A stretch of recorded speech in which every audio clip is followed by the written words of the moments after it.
Good morning, folks.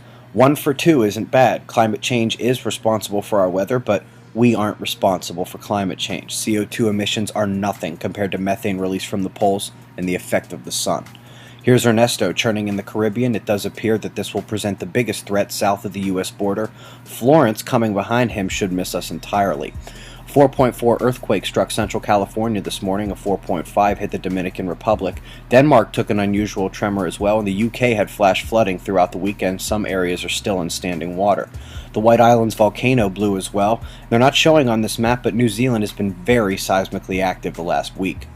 Solar wind here. Orange is the density. You can see in the morning hours we had some up and down fluctuation. I really like the changes to the Ovation Prime. It appears more sensitive to the density spikes rather than geomagnetic disturbance. That's what magnetometers are for. You might remember this filament went ballistic 2 days ago, popped off a good-sized CME. It's a left side eruption as we look at it here, but you can see ejecta on the right. That means it's going to hit Earth probably tonight or tomorrow. These active regions are still complex, but boring and quiet, just how we like it. That plasma filament is still there. Today would be the worst day to fire away. You stay in your seat. That little dark spot behind it, that's a tiny coronal hole which, despite its size, should affect Earth at least moderately in the coming days.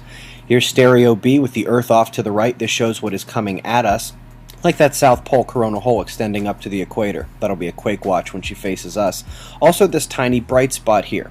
Now while it's barely creeping over the limb right now, her explosions are still registering M-class on the GOES X-ray flux. I'd expect a busy week. Best news is that these blue spikes rather than red means our outer shields are absorbing the radiation. I'll leave you with some shots of our new buddy turning a limb, her M flares popping. That's the news, folks. Be safe.